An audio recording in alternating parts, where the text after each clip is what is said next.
ஆண்டவராகிய இயேசு கிறிஸ்துவின் இனிதான நாமத்தினாலே இந்த நிகழ்ச்சிக்கு மிகுந்த அன்போடு கூட உங்களை வாழ்த்தி வரவேற்கிறேன். இன்றைய நம்முடைய தியானத்திற்கு என்று தெரிந்தெடுக்கப்பட்ட வேத வசனம் சங்கீதங்களின் புஸ்தகம் 128 அதிகாரம் அதனுடைய 2 வசனம்.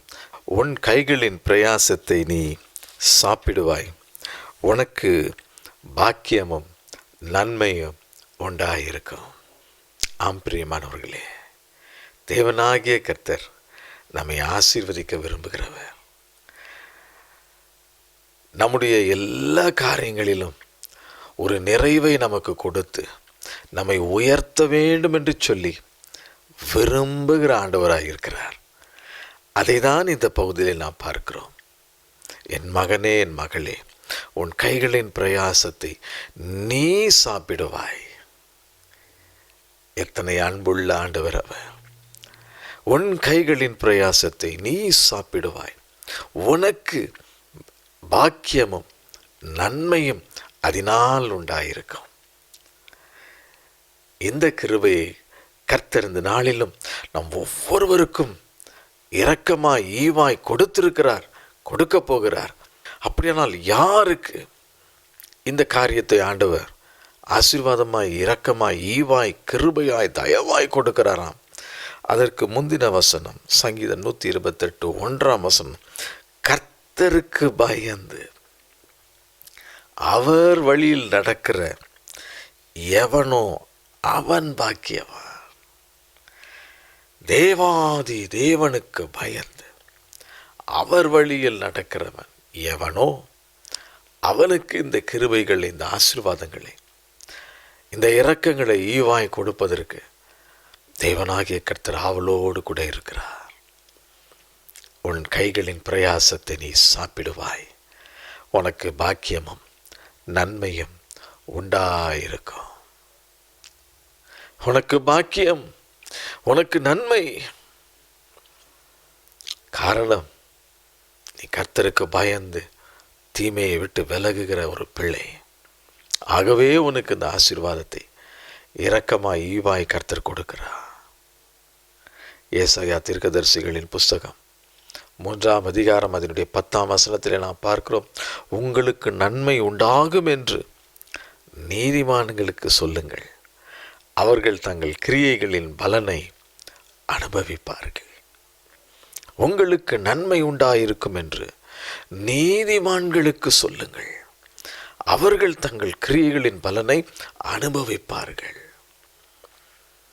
ஆம் பிரியமானவர்களே, தேவனுடைய பார்வையிலே நீதிமான்களாய் உத்தமர்களாய் ஆண்டவருக்கு பயந்து பொல்லாப்புக்கு விலகுகிற இருதயத்தோடு ஓடுகிற ஒரு ஓட்டம் இருக்கிற அவருடைய பிள்ளைகளுக்கு, அவருடைய அடியார்களுக்கு நன்மை உண்டாகும் என்று சொல்லி நாம் வேதத்திலே பார்க்கிறோம். அவர்கள் தங்கள் கிரியைகளின் பலனை அனுபவிப்பார்கள் என்று சொல்லி வேதம் நமக்கு சொல்லுகிறது. ஆம் பிரியமானவர்களே, அப்படியானால் நம்முடைய வாழ்க்கையில் நாம் நீதிமான்களாய் உத்தமர்களாய் உத்தமிகளாய் இருக்க வேண்டும் என்பது தேவனுடைய திட்டம், அவருடைய விருப்பம். ஆகவேதான் நீதிமொழிகளின் புஸ்தகம் 11 அதிகாரம் 1 வசனத்தில் நாம் பார்க்கிறோம். கள்ளத்தராசு கர்த்தருக்கு அருவருப்பானது, சுமுத்திரையான நிறைக்கல்லோ அவருக்கு பிரியம். கள்ளத்தராசு கர்த்தருக்கு அருவருப்பு. அருவருப்பு. ஆண்டவர் விரும்புகிற காரியம் நாம் எந்த அளவுக்கு அவருடைய பார்வையிலே உத்தமர்களாய் உண்மையாய் இருக்குமோ அந்த ஒரு நிலையில் நாம் இருக்கும் பொழுது அவருக்கு நாம் பிரியமான்களாய் இருப்போம், அவருடைய இருதயத்திற்கு ஏற்றவர்களாய் இருப்போம்.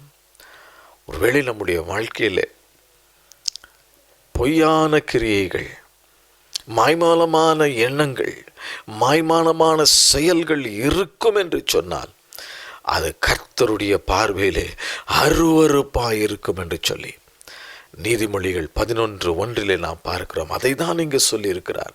கள்ளத்தராசு கர்த்தருக்கு அருவருப்பானது, சுமுத்திரையான நிறைக்கல்லோ அவருக்கு மிகவும் பிரியம்.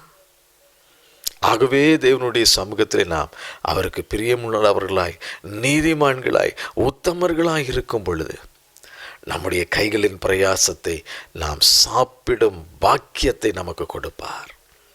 நமக்கு நன்மையும் கிருபையும் நம்மை தொடரும்படி செய்வார். கர்த்தருக்கு பிரியமாய் நாம் வாழ்வது நிமித்தமாகும், தேவனுக்கு பயந்து பொல்லாப்புக்கு விலகுகிறது நிமித்தமாகும் இந்த ஆசீர்வாதங்கள் எல்லாம் நமக்கு கிடைக்கிறது. அது மட்டுமல்ல, மற்றொரு காரியம், நம்மை இப்படிப்பட்ட பொல்லாப்புகளிலிருந்து நம்மை விலக்கி காக்கிறது, இப்படிப்பட்ட அநியாயங்களிலிருந்து நம்மை விலக்கி காக்கிறது. அது என்ன என்று சொல்லி நாம் பார்க்கிறோம். சங்கீதங்களின் புஸ்தகம் 1ஆம் அதிகாரம், அதிலே நாம் பார்க்கிறோம், கர்த்தருடைய வேதத்தில் பிரியமாயிருந்து இரவும் பகலும் அவருடைய வேதத்தில் தியானமாயிருக்கிற மனுஷன் பாக்கியவான். காரணம் என்ன தெரியுமா? கர்த்தருடைய வேதத்தில் நாம் பிரியமாயிருந்து இரவும் பகலும் அவருடைய வேத வசனங்களில் நாம் தியானமாயிருக்கும் பொழுது நம்முடைய வாழ்க்கை கர்த்தருக்கு பிரியமாய் மாறும். நாம் நீதிமான்களாக்கப்படுவோம். நம்முடைய காரியங்களிலே உண்மை காணப்படும். நம்முடைய கிரியைகள் தேவனுக்கு மிகவும் பிரியமானதாய் மாறி போகும். அப்பொழுது நாம் செய்கிற காரியங்கள் எல்லாவற்றையும் கர்த்தர் வாய்க்க பண்ணுவார். கர்த்தருடைய வேதத்தில் பிரியமாயிருந்து இரவும் பகலும் அவருடைய வேதத்தில் தியானமாயிருக்கிற மனுஷன் பாக்கியவான். அடுத்த வசனம் சொல்லுகிறது, அவன் நீர்கால்களின் ஓரமாய் நடப்பட்டு தன் காலத்தில் தன் கனியை தந்து இலையுதிராதிருக்கிற மரத்தை போல் இருப்பான். அவன் செய்வது எல்லாம் வாய்க்கும். அவன் எப்படிப்பட்டவனாய் இருப்பான்? அவன் நீர்கால்களின் ஓரமாய் நடப்பட்ட ஒரு மரத்தை போல இருப்பான். நீர்கால்களின் ஓரம், அந்த கால்வாயின் ஓரமாய் நடப்பட்ட, அந்த வரப்பிலே நடப்பட்ட ஒரு மரம், அது எப்பொழுதும் தண்ணீர் ஓடிக்கொண்டே இருக்கும் பொழுது அந்த மரம் செழிப்பாக இருந்து கொண்டே இருக்கும். நீர்கால்களின் ஓரமாய் நடப்பட்ட ஒரு அனுபவம், அது எப்பொழுது கிடைக்கிறது? வேதத்தை வாசித்து அவருடைய வேதத்தில் இரவும் பகலும் தியானமாயிருக்கிற ஒரு மனிதனுடைய வாழ்க்கையும் இதே போல தான் இருக்கும். அவனுடைய வாழ்க்கை நீர்கால்களின் ஓரமாய் நடப்பட்ட ஒரு செழிப்பு நிறைந்த ஒரு வாழ்க்கையாய் இருக்கும். அது மட்டுமல்ல, தன் காலத்தில் தன் கனியை தந்து அந்தந்த காலங்களில் அந்தந்த கனிகளை கொடுக்கும் அந்த பாக்கியத்தையும் அந்த ஆசீர்வாதங்களை பெற்றுக்கொள்ளும் கிருபைகளையும் கர்த்தரே கொடுப்பார். அதோடு நிறுத்தி விடாமல் அவன் செய்வது எல்லாம் வாய்க்கும். அவன் செய்வது எல்லாம் வாய்க்கும். இன்றைக்கு பல நேரங்களிலே நாம் நினைக்கிற ஒரு காரியம், சில சூழ்நிலைகளிலே நாம் சொல்லுகிற ஒரு காரியம், நான் செய்கிற காரியம் எதுவுமே வாய்க்கவில்லையே என்று சொல்லி. ஆனால் பிரியமானவர்களே, வேதம் சொல்லுகிறது, அவன் செய்வது எல்லாம் வாய்க்கும். யாருக்கு இந்த கிருபை? கர்த்தருடைய வேதத்தில் பிரியமாயிருந்து இரவும் பகலும் அவருடைய வேதத்தில் தியானமாயிருக்கிற ஒரு மனுஷனுடைய வாழ்க்கையிலே இந்த கிருபை, இந்த இரக்கத்தை அவர் கொடுத்து அவனை செழிக்கச் செய்கிறார். அவனை ஆசீர்வதித்து அவனை பெருக பண்ணுகிறார். ஆகவேதான் சங்கீதம் 119, 165 நாம் பார்க்கிறோம், உம்முடைய வேதத்தை நேசிக்கிறவர்களுக்கு மிகுந்த சமாதானம் உண்டு, அவர்களுக்கு இடறல் இல்லை, அவர்களுக்கு இடறல் இல்லை. உம்முடைய வேதத்தை நேசிக்கிறவர்களுக்கு மிகுந்த சமாதானம், எப்பக்கத்திலும் சமாதானம். ஆகவேதான் வேத வசனங்களை வாசியுங்கள், தியானியுங்கள், அவைகளில் நிலைத்திருங்கள் என்று சொல்லி பிரசங்கிக்கிறோம். ஆம் பிரியமானவர்களே, அவருடைய வேதத்தை நேசிக்கிற அவருடைய அடியார்களுக்கு எல்லா பக்கமும் சமாதானம். அவர்களுக்கு இடறல் என்பது இருக்கவே இருக்காது. உன் கைகளின் பிரயாசத்தை நீ சாப்பிடுவாய்.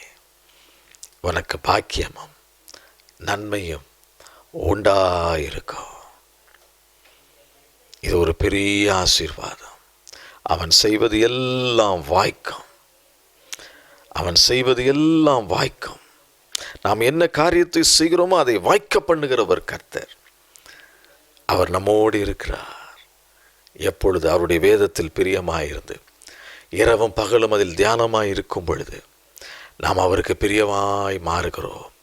அவருடைய வேதத்தில் இரவும் பகலும் தியானமாய் இருக்கும் பொழுது அவருக்கு இருதயத்திற்கு ஏற்றவர்களாய் நாம் மாறுகிறோம். அப்பொழுது ஆண்டவர் என்ன செய்கிறார்? நாம் செய்கிற காரியங்களை வாய்க்க பண்ணுகிறார். அவன் செய்வதெல்லாம் வாய்க்கும் என்று சொல்லுகிறார். யோசேப்பு என்ற ஒரு மனிதனை குறித்து நாம் வேதத்திலே பார்க்கிறோம். ஆதியாகமங்களில் புஸ்தகம் 39ஆம் அதிகாரம் அதிலே 3ஆம் வசனத்திலே நாம் பார்க்கிறோம். கர்த்தர் யோசேப்போடு இருந்தார். கர்த்தர் யோசேப்போடு இருந்தார். யோசேப்பினுடைய வாழ்க்கையிலே அநேக மேடு பள்ளங்கள். அவன் ஒரு கனவை காண்கிறான், சொப்பனத்தை காண்கிறான். அதை தன் சகோதரரிடத்திலே சொன்ன பொழுது அவர்களுக்கு அவன் மேல் கோபம் உண்டது. அவனை தூக்கி கொண்டு போய் ஒரு குழியில் போடுகிறார்கள். அதிலிருந்து மறுபடியும் அந்த குழியிலிருந்து அவர்களே தூக்கி அவனை விற்று போடுகிறார்கள். அதன் பிறகும் பாருங்கள், அவனுக்கு ஒரு உயர்ந்த இடத்திலே ஒரு நல்ல வேலை, அதில் உண்மையாக இருக்கிறான், ஆண்டவருக்கு பிரியமாக இருக்கிறான். அப்படி இருந்த பொழுது தவறான ஒரு குற்றச்சாட்டுக்கு உள்ளாக்கப்பட்டு சிறைச்சாலையில் அடைக்கப்படுகிறான். ஆனால் எப்படிப்பட்ட சூழ்நிலையில் யோசேப்பு இருந்தாலும் யோசேப்போடு கூட கர்த்தர் இருந்தார். ஆதியாகமத்தின் புஸ்தகம் 39ஆம் அதிகாரம் 3ஆம் வசனத்திலே பார்க்கிறோம். கர்த்தர் அவனோடு இருக்கிறார் என்றும் அவன் செய்கிற யாவையும் கர்த்தர் வாய்க்க பண்ணுகிறார் என்றும் அவன் எஜமான் கண்டு அவனை உயர்த்துகிறான். அதே போல 39ஆம் அதிகாரம் 20, 21 ஆகிய பகுதிகளில் நாம் பார்க்கிறோம். தவறான குற்றச்சாட்டு சாட்டப்பட்டு சிறைச்சாலையில் அடைக்கப்படுகிறான் யோசேப்பு. அப்படிப்பட்ட நிலையிலும் கர்த்தர் யோசேப்போடு கூட இருந்தார். கர்த்தர் யோசேப்போடு கூட இருந்தார். ஆகவே சிறைச்சாலைக்காரனுடைய கண்களில் அவருக்கு தயவு கிடைக்கும்படி தேவன் கிருபை பாராட்டினார். அவர் இரக்கம் பாராட்டினார். அதோடு நின்று விடாமல் யோசேப்பு ஆண்டவர் ஒரு நாள் உயர்த்தினார். அவனுக்கு அவர் காண்பித்த அந்த தரிசனம் நிறைவேறத்தக்கதாக அந்த தேசத்திற்கு அதிபதியாக்கினார். காரணம், அவருடைய வாழ்க்கையிலே உண்மை, உத்தமம், பாவத்திற்கு இல்லை என்று சொல்லி ஓடுகிற ஒரு நிலை. அதை கர்த்தர் பார்த்தார். ஆகவே யோசேப்போடு கூட கர்த்தர் இருந்தார். எல்லா நிலைகளிலும் அவனோடு கூட இருந்தார். குழியிலே தூக்கி போட்ட பொழுதும் யோசேப்போடு கர்த்தர் இருந்தார். போர்த்திபாரின் அரண்மனையில் இருக்கும் பொழுதும் அங்கும் கர்த்தர் அவனோடு இருந்தார். ஒரு தவறான குற்றச்சாட்டிலே சிறைச்சாலையிலே தூக்கி போட்ட பொழுதும் சிறைச்சாலையிலும் கர்த்தர் யோசேப்போடு கூட இருந்தார். அவனை அங்கிருந்து விடுவித்து தேசத்தின் அதிபதியாக உயர்த்தினார். ஆம் பிரியமானவர்களே, தேவன் எப்படிப்பட்டவர்? அவர் நம்மிடம் எதிர்பார்க்கிற ஒரு காரியம், நாம் அவருக்கு பிரியமாக இருக்க வேண்டும். கர்த்தருக்கு பயந்து அவர் வழியில் நாம் நடக்க வேண்டும். அப்பொழுது இப்படிப்பட்ட கிருபைகளை கர்த்தர் கொடுப்பார். கண்களை மூடி ஆண்டவரை நோக்கி பார்ப்போமா? தகப்பனே, நீர் பேசின வார்த்தைகளுக்காக, வசனங்களுக்காக ஸ்தோத்திரம். எங்கள் கைகளின் பிரயாசத்தை நாங்கள் சாப்பிட வேண்டுமே, அது எங்களுக்கு ஆசீர்வாதமாக இருக்க வேண்டுமே. நீ கையிட்டு செய்கிற காரியங்களை நான் ஆசீர்வதிப்பேன் என்று சொன்னீரே, அந்த வார்த்தையின்படியாய் கர்த்தர் மனம் இறங்கும்படியாய் ஜெபிக்கிறேன். அப்படியாய் நம்முடைய பிள்ளைகளுடைய வாழ்க்கையில் என்னென்ன காரியங்களில் ஆசீர்வாதம் இல்லை என்று சொல்லி நினைக்கிறார்களோ, அந்தந்த காரியங்களில் நம்முடைய ஆசீர்வாதம், நன்மை இன்று முதல் பெற்றுக்கொள்வார்களாக பலப்படுத்தும், வழி நடத்தும். இயேசு கிறிஸ்துவின் நாமத்தில் கேட்கிறேன் பிதாவே, ஆமென். கர்த்தர் தாமே உங்களை ஆசீர்வதிப்பாராக. ஆமென்.